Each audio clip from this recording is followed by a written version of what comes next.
happy people, it's Tracy Reed here today, coming at you with a Project Life process video for September 2021 using the Cocoa Daisy Doodles and Dashes collection.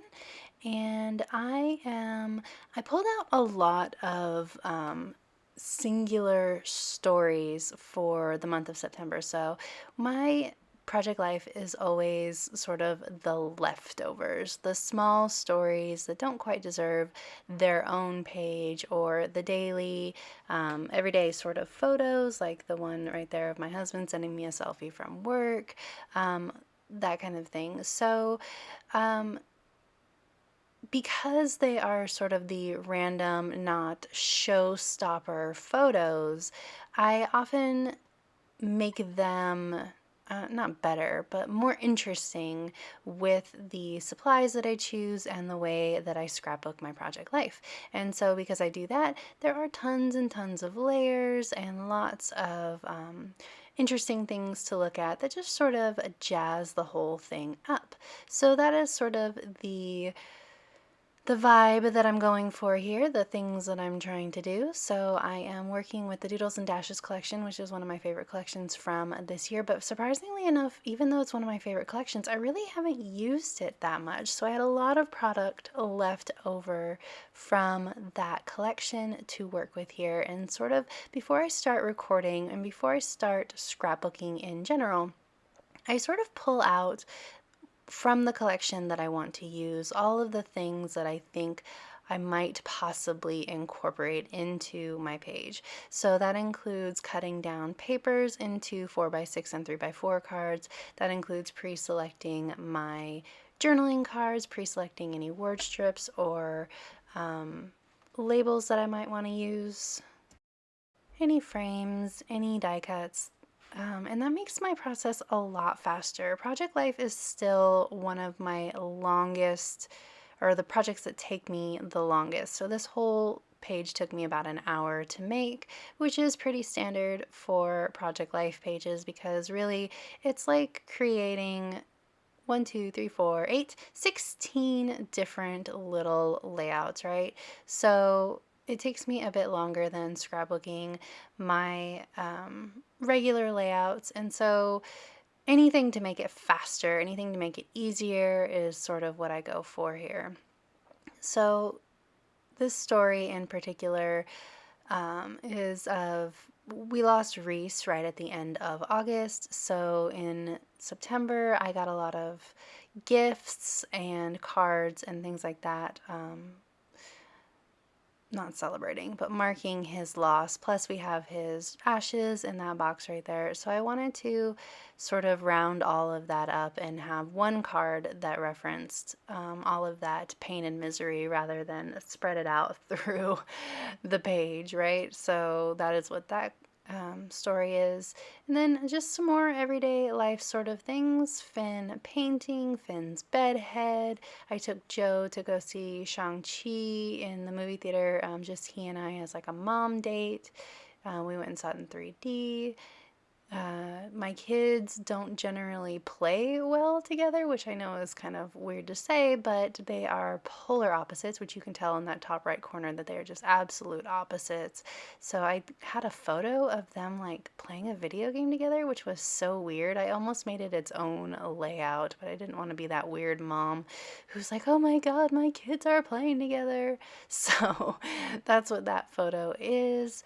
And then that one of Abby and her massive amounts of dog hair seems like such a weird thing to scrapbook, but Abby's hair and the way that it gets all over everything is like a 12-year-long story. And after 12 years, I finally bought a Furminator, which attacks her undercoat. And so I spent days and days and days brushing that dog, and so it really did deserve its own photo, even though it is such a weird thing, like that dog and a pile of dog hair is just such a weird thing to scrapbook. But really, it is such a major story in our lives, that her dog hair just getting all over everything all the time, that it does deserve a pocket. So please forgive the dog hair photo.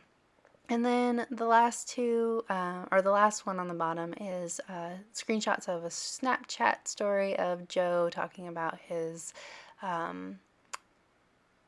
belief system, sort of going around with the mask mandates and sort of telling his friends to chill.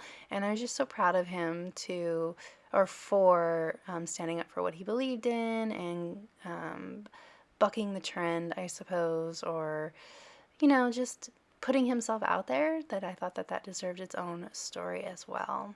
So you can see with this card of Finn that I'm currently working on, I wanted to use all of those circles up, including the pattern chipboard circles, which is not something that I use very often. So I knew that if I didn't use them, they would sort of get cycled into my stash and probably never used. So I decided to sort of decorate the whole card with all of those circles and sort of make it all work like polka dots, I guess. And so I was unsure for a while, but it really did come together, which made me happy. Yeah, I like the way that that came out. So what I do here is I'm about done with scrapbooking like the beginning of this page. What I always end up doing is I will go through, I will put everything down like and design each card individually. Then I will turn the camera off and I will add in my journaling, any labels with journaling that need to be added, that sort of thing. Make sure I get all of my words out of my head, and then I will come back to my pages once all of the journaling is down, and I will add in things that are, places, add in things to places that feel like they're missing something. So this is the last card that I have to sort of build, and then you will see me turn the camera off and come back